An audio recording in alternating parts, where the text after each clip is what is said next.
बहुत बहुत स्वागत है आपका। Thank you very much for coming to the session. तो आज की प्रैक्टिस हम शुरू करते हैं। देखिए, आज के सेशन में हम करेंगे कुछ डेली यूज के सेंटेंसेस की प्रैक्टिस। कॉन्वर्सेशन में बहुत ज्यादा यूज होने वाले सेंटेंसेस हैं और हर सेंटेंस का स्ट्रक्चर, लॉजिक और ग्रामर हम साथ के साथ समझते हुए जाएंगे, ताकि इन सेंटेंसेस के बेसिस पे आप दूसरे सेंटेंसेस बना पाएं और अपने कॉन्वर्सेशन में इस्तेमाल कर पाएं। Alright, so I will be sharing my screen with you.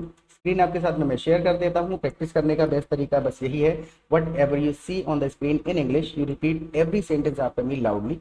जोर से बोल के प्रैक्टिस करिएगा, जिससे प्रोनाउंसिएशन की आदत पड़ेगी और सेंटेंसेस का स्ट्रक्चर, वर्ड्स का ऑर्डर, वर्ड ऑर्डर आपको याद होता चला जाएगा। ऑलराइट, सो कौन सी फिल्म देख के आ रहे हो? अब देखिए, लिटरली शब्दों को ट्रांसलेट तो करना नहीं होता हमको, हिंदी का केवल सहारा ले रहे हैं ताकि समझ जाए कि किस विषय में, किस सिचुएशन में बात हो रही है। कौन सी फिल्म देख के आ रहे हो, इंग्लिश में इसको पूछने के लिए which movie did you go for, कौन सी फिल्म देखने गए थे। विच की जगह पर आप व्हाट का भी इस्तेमाल कर सकते हैं, या what movie did you go for, या फिर what movie did you watch, which movie did you watch, which movie had you gone to watch, which movie had you gone to watch। तो एक चीज को कहने के हमारे पास में कम से कम 50 तरीके लगभग हो सकते हैं। तो हमारा ग्रामेटिकल कंसेप्ट थोड़ा सा क्लियर होना चाहिए। पूरा सेशन आप देखेंगे तो समझ में आ जाएगा कितनी आसान है English and how the natural English is spoken. Right, look at the next sentence. वही जिसकी तुम बहुत तारीफ कर रहे थे, अब यहाँ पर उसी के लहजे में हमको रिप्लाई करना है। किसी ने मुझसे पूछा which movie did you go for, अब मैं कह रहा हूँ वही जिसकी तुम बहुत ज्यादा तारीफ कर रहे थे। The movie you were praising a lot, the movie you were praising a lot। या फिर आप ऐसे कह सकते हैं one you were praising a lot, इतना कह के भी आप छोड़ सकते हैं one you were praising a lot। one का इस्तेमाल एक्शन में हम कर लेते हैं वाला के लिए, वही वाली जिसकी तुम बहुत तारीफ कर रहे थे, one you were praising a lot, right। या फिर the movie you were praising a lot। now look at the next sentence। कैसी लगी, अब हमें किसी को पूछना है कोई भी चीज कैसी लगी, किसी का लाइक और डिसलाइक को पूछना है, कितनी पसंद आई, नहीं पसंद आई, तो सिंपल इस तरीके से पूछ लेते हैं, how did you like that, how did you like it भी आप कह सकते हैं। फॉर एन एग्जाम्पल, ये सेशन खत्म होने के बाद मैं आपसे पूछ सकता हूँ how did you like this session. तो सिंपल है, मैंने ये पूछा कितना पसंद आया या नहीं आया, how did you like, what the point. Now look at the next sentence. मुझे तो बहुत बोरिंग लगी, मुझे तो बहुत ज्यादा बोरिंग लगी। अब इसको कई तरीके से कह सकते हैं, for me it was really boring, for me it was really boring. या ऐसे भी स्ट्रक्चर कर सकते हैं आप, it was really boring for me, it was really boring for me, right. या फिर ऐसे भी कह सकते हैं आप, it was really boring to me, to लगा सकते हैं, it was really boring to me, यानी मेरे लिए बहुत ज्यादा बोरिंग लगी। Now look at the next sentence. कौन से थिएटर में देखने गए थे, कौन से थिएटर में देखने गए थे, कई तरीके से स्ट्रक्चर कर सकते हैं इसको। To which theatre did you go to watch it, to which theatre did you go to watch it. अब इसको दूसरे तरीके से स्ट्रक्चर कर सकते हैं, which theatre did you go to watch it at, at हम लास्ट में लगा देंगे, which theatre did you go to watch it at. या फिर आप ऐसे कर सकते हैं, to which theatre did you go to watch it, यानी कि कौन से थिएटर में गए थे आप इसको देखने के लिए। Now look at the next sentence. वही सबसे पास वाला, वही सबसे पास वाला। अब देखिए, थोड़ा सा वर्ड का मीनिंग समझना पड़ेगा हमको। द नियरेस्ट वन, बिल्कुल सिंपल। ये जो वही वगैरह है ना, देखिए हम हिंदी में बहुत घुमा फिरा के भावनाएं भर भर के बात करते हैं, इंग्लिश में भी कुछ हद तक की जाती हैं भावनाएं भर के बातें, लेकिन ज्यादातर सेंटेंसेस स्ट्रेट फॉरवर्ड होते हैं, राइट। वही सबसे पास वाला, द नियरेस्ट वन। जब हमने नियर के साथ ईएसटी लगा दिया ना, नियरेस्ट, यानी कि इससे ज्यादा पास वाला कोई नहीं हो सकता, द नियरेस्ट वन, वही सबसे पास वाला। Now look at the next sentence. अब आगे क्या करोगे, अब दोस्त पूछ रहा है, फिल्म देखा है तुम, अब आगे क्या करोगे, what are you going to do next. Short में कह देते हैं, what you gonna do next, what will you do ahead, what will you do next. किसी भी तरीके से आप इसको स्ट्रक्चर कर सकते हैं, या फिर what's your plan now, what will you do now. तो कम से कम 100 तरीके से स्ट्रक्चर किया जा सकता है, कोई ऐसा नहीं कि ये क्वेश्चन है और ये इसका आंसर है। Getting my point. तो जो चीज सिचुएशन के हिसाब से सेंटेंस का स्ट्रक्चर बदलता है, इसके लिए आपको एक्चुअल में जो लॉजिक समझना है ना इंग्लिश का। देखिए, ट्रांसलेशन से बिल्कुल बात नहीं बनती है, ट्रांसलेशन तो लगभग 15% इंग्लिश है जो ट्रांसलेशन और ग्रामेटिकल रूल अप्लाई करके बोली जा सकती है। 85% जो इंग्लिश है वो अपने ही तरीके से बोली जाती है, और उसको सीखने का बेस्ट तरीका बस यही है कि you spend time in the community where English is being spoken and discussed. जहाँ पे इंग्लिश बोली जा रही है, डिस्कस हो रही है, वहाँ पे टाइम बिताइए। और उसके लिए आप हमारी लाइव क्लासेस अटेंड कर सकते हैं। हमारे एप्लीकेशन पर लाइव क्लासेस के 2 फायदे होंगे। सबसे पहले तो हम आपको अपने ग्रुप में ऐड कर लेते हैं, जहाँ पर आप दूसरे पार्टिसिपेंट्स के साथ प्रैक्टिस कर सकते हैं, चैट कर सकते हैं, फोन पे बात कर सकते हैं, कम्युनिटी मिल जाएगा, you will find your kind of people there.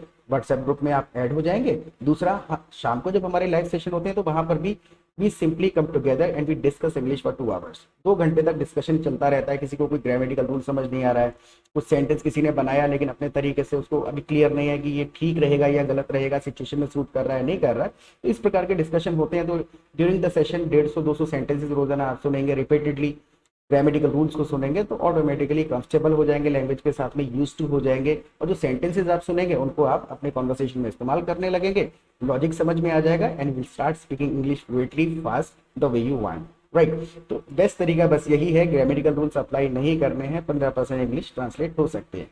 तो 2 काम करने हैं, अगर आपके पास में समय है तो लाइव सेशन ज्वाइन कर लीजिए। फीस बहुत ही नाम मात्र की, बिल्कुल मिनिमल अमाउंट चार्ज करते हैं। और दूसरा, सब्सक्राइब जरूर कर लीजिएगा अगर सब्सक्राइब ना किया हो तो, और पूरा सेशन देखने के बाद प्लीज फीडबैक जरूर दीजिएगा कि इस सेशन आपके लिए यूजफुल हेल्पफुल था या नहीं था।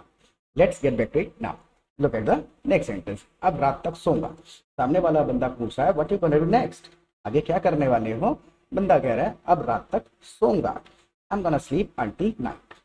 अंटिल नाइट यानी रात तक सोऊंगा, I am gonna sleep until night. Gonna हटा दें तो आप इतना भी कह सकते हैं I will sleep until night. Will जो है वो लिटिल ट्रांसलेशन है, आई एम गोना स्लीप यानी कि डिसाइडेड है, ऑलरेडी डिसाइड कर लिया बंदे ने, I am gonna sleep now. Now look at the next sentence. फिर उठोगे कितने बजे, he is going to sleep now. फिर उठोगे कितने बजे, what time would you wake up then. ये जो फिर है ना, ये फिर का मतलब है उसके बाद कब तक उठोगे। So what time would you wake up then यानी कि कितने बजे आप उठोगे। Now look at the next sentence. क्यों, तुम्हें मुझसे कोई जरूरी काम है क्या। अब ये जो क्वेश्चन है, अब ये सारे के सारे शब्दों को ट्रांसलेट किया ही नहीं जा सकता, इसको इंग्लिश में अलग तरीके से बोला जाता है। तुम्हें मुझसे कोई जरूरी काम है क्या, is there anything important for me, is there anything important for me. इसका मतलब वो ये सिचुएशन में जब भी ये सेंटेंस बोलना है तो इसको ऐसे ही बोला जाएगा, या फिर आप दूसरे तरीके से भी कह सकते हैं do you want something from me, do you want something from me, क्या मुझसे कुछ चाहते हो। अब इसका हिंदी ट्रांसलेशन करेंगे तो अजीब सा लगेगा, हिंदी में सूट नहीं करेगा। तो एक्चुअल में जब हम हिंदी और इंग्लिश के बीच में कनेक्शन बनाते हैं तो सिर्फ कॉम्प्लिकेशन और कंफ्यूजन होते हैं। दोनों भाषाएं बिल्कुल अलग हैं, दोनों को अपने तरीके से बोला जाता है। Now look at the next sentence. इससे अच्छा तुम मेरे साथ चलो कुछ अच्छा खा के आते हैं। इससे अच्छा तुम मेरे साथ चलो कुछ अच्छा खा करके आते हैं। It's better you come with me, it's better you come with me, let's grab something delicious. It's better you come with me, let's grab something tasty. यानी कि ग्रैब का मतलब वही है, किसी चीज को ये खाने के लिए इस्तेमाल होता है, थोड़ा सा नेचुरल वर्ड है।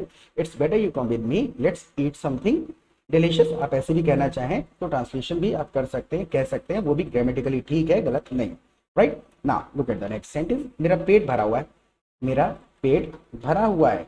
Now I am full, I am full, या फिर आप बिल्कुल सारे शब्द इस्तेमाल करना चाहें तो आप कह सकते हैं माई स्टमक इज फुल।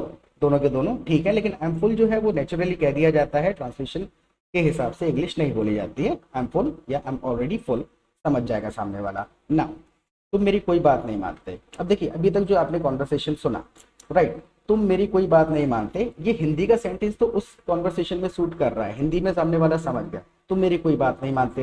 लेकिन इसी एक्सप्रेशन को अगर हमें इंग्लिश में बोलना है तो अलग तरीके से बोलना पड़ेगा। पहले इसका ट्रांसलेशन करके देख लेते हैं। You just don't listen to me, यानी कि तुम मेरे साथ एग्री नहीं करते हो, मेरी बात पे गौर नहीं देते हो, you just don't listen to मी।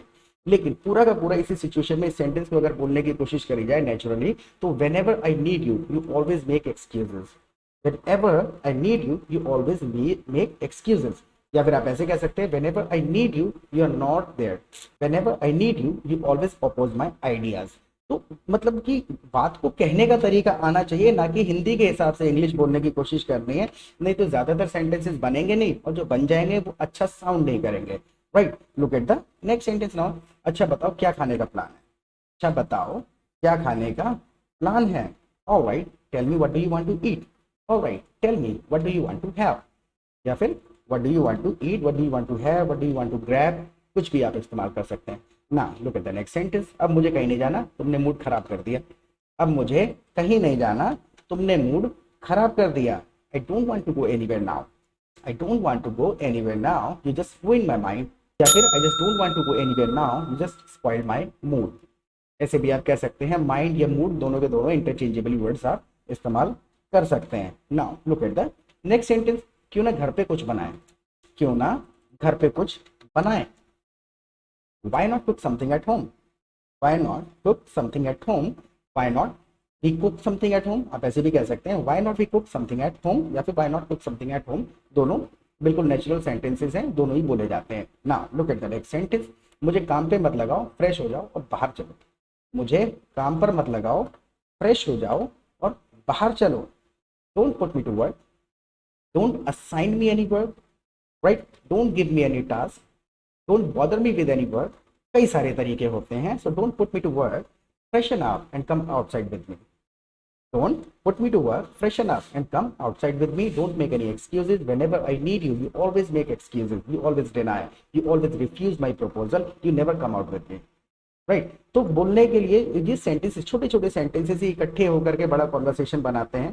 तो छोटे छोटे सेंटेंसेस से स्टार्टिंग करनी है और कम्युनिटी को ज्वाइन कर लीजिए, बहुत ज़्यादा फायदा मिलेगा।